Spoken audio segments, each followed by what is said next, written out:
Hello, everyone. I am Krandall Brantley for Buckeyes Daily, and OSU is officially 9-0, defeating Purdue 34-10. A lot of things stood out in this game. First off, Jeremiah Smith, that's the best player in the country. We know this. A career high 10 receptions, 137 yards, and he even had some Ohio State history today. He was the quickest player, fastest player to reach 25 touchdowns. And the previous record was back in the 90s. David Boston, he did this in 30 games. Jeremiah Smith completed 25 touchdowns in 25 games. Five less games. Incredible. And it just keeps continuing. And I thought this was a pretty decent performance from the team. It wasn't the most exciting game, but they handled business. 34-10. The defense stood out. Jermaine Matthews had a pick. The D line played well.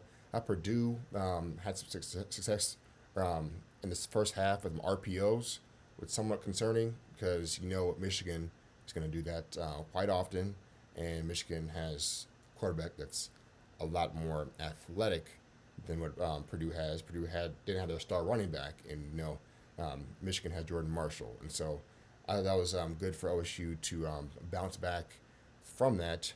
And the run game, I thought Bo Jackson, I like what he saw. It was called back, but he had a 70-yard touchdown, breaking some tackles, and had the burst. Isaiah West showed some burst. He had 7.6 yards per carry today. That was nice from the freshman. I think Bo Jackson, Isaiah West could run the Big Ten, could be the top running backs in the conference until 2028 if they keep progressing how they are. But there is still concern with the run blocking.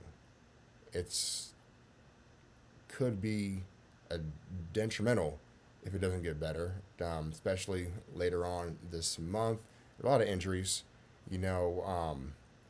Josh Padilla, he was out, and you had some more injuries. Philip Daniels, he was out as well, and he was replaced by Ian Moore. And then you had Ethan Oniwanya. He got some reps there, and it might come down, like a natty might come down again, just like last year, to the depth of the O line and development of the Ian Moores and the Onionwas and guys like who was out, Josh Padilla. He comes back healthy. If he can step up, it might come down to that to win it all. But a lot of things were good from this game. And Julian Sayin, 303 yards, had a great over the shoulder touchdown to Jeremiah Smith in the first half. Seemed like it was going to be a methodical drive, and all of a sudden, boom, in coverage, triple coverage, Jeremiah Smith, he got it, and that part was good. Also liked the at the end of the second quarter, I liked the 2 minute drill style offense. I think 47 seconds was left on the clock, and I'm thinking like, all right, I know you could just sneak the ball and go to halftime. This is like good practice, y'all, and so they did. They tested it out, and they got in the field goal range. You had Julian Sayin run.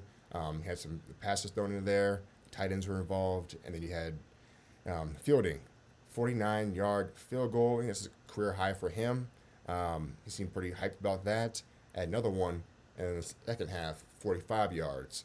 And so I'm not even going to be critical over the field goal in the second half or for the fourth quarter because that's just good practice for fielding because eventually, definitely need him down the stretch for these games. So that part was good. I was wrong over the score. I said 48-3.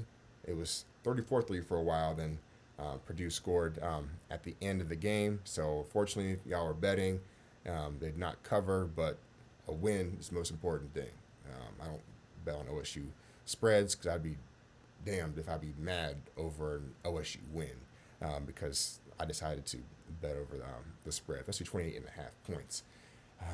So that was good. And then Cardinal Tate, he was standing there on the sidelines all first quarter, and you see guys like Bryson Rogers in the game, and Ince had some catches, and you're thinking like, all right, where's Tate? And it wasn't being mentioned.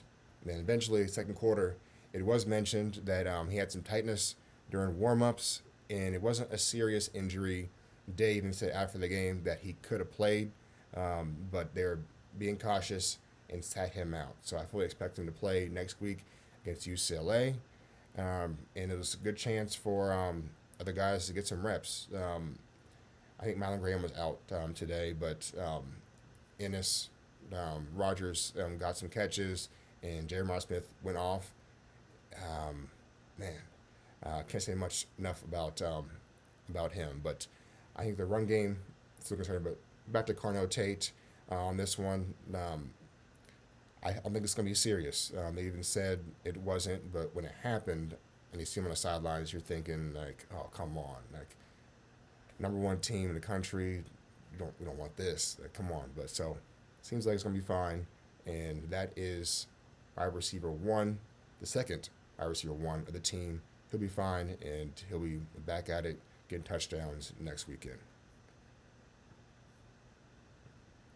Jeremiah Smith, as I mentioned, set a career high 10 receptions, broke an OSU record, 25 touchdowns, and he's only played 25 games. He was averaging a touchdown a game for his OSU career. That's insane to be doing. Broke a record that stood for over 25 years. Just tremendous. And I don't know about his numbers like all day, but it says a lot about him for the best player in the country to talk about how his teammate is the best player in the country and should win the Heisman, not him. There's a lot about this team. And look, Jeremiah Smith could have more 10-plus reception games for 150, for Carnell Tate and other guys on this team.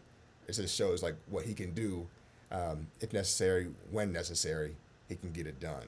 This is a lot about this team, how he truly wants Julian Sayin to win the Heisman, and Sayin is backing him up as well, trying to push both their campaigns. So at this point, I see both of them going to New York. But as of now, I think we have a Heisman frontrunner. Fernando Mendoza, that is the Heisman frontrunner right now. I said plenty of times that Jeremiah Smith is the best player in the country. I still think Julian Sayin will win the Heisman, but as of now, your frontrunner is Mendoza. Y'all watched that 2-minute drill against Penn State. We know, I don't think the narrative should be, well, Indiana should have blown Penn State out like Ohio State did, so therefore it's like an invalid Heisman moment. No, we know it is extremely tough to play at State College. Even when Penn State isn't ranked high or unranked, OSU's had wars there. So now you have a team playing for nothing. And it seemed like after that sack on their last possession that Penn State was getting ready to have their win of the season, rush the field, have some momentum possibly for next year. Maybe some guys return because they believe where the program is going. And no timeouts left. Mendoza's throwing dimes, calm, cool, and collected. The receivers are making NFL-type catches there. And then at the end, goal line, he throws it back in the end zone to Omar Cooper. In real time, I didn't think that was going to be a catch with 1 foot in, and you see it in slow motion, and he definitely got 1 foot in. While getting pushed, he was still able to keep 1 foot off the ground and the other one in. It's just incredible catch, and Indiana stays perfect. In the 4-team playoff era, this is a game where everyone's tuned in because the fallout of the Indiana loss could dramatically change the college football landscape. But in the 12-team playoff, Indiana would still be a shoo-in for the playoff. But for their program, this was unbelievable for them to be able to win like this. They've won by 50 plenty of times this year. They even beat Oregon by double digits. But this is the game that I see keeping them momentum. This is the game where I view them as a legit contender to be able to beat Ohio State. Like their confidence, the coach and the program, like they really believe in themselves. It's kind of reminiscent of OSU unranked, OSU beating Penn State in 2014 double overtime. That wasn't their main victory, but a few weeks later they had that confidence to beat Michigan State on the road. I think that Penn State win was very important.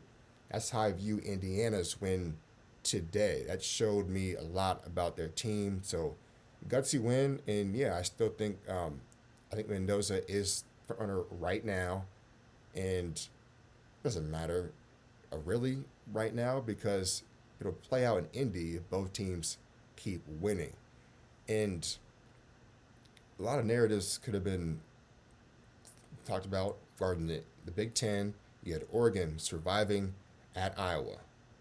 We know that's a very tough place to play. So if Indiana had lost and Oregon, we're talking about like, oh, Big Ten doesn't deserve much in the playoff race. It's the SEC has a gauntlet, and all these teams, the Big Ten, are mid. Now they can't say that. Now there's three teams that are still in the top 10, and you could possibly get a fourth team. Let's say if certain teams keep winning, that could happen. It would probably be three, but the window for four teams in the Big Ten to make it is still there. And OSU just keeps cruising. And Oregon, for that matter, they still have to play Washington and USC, so they definitely needed this win.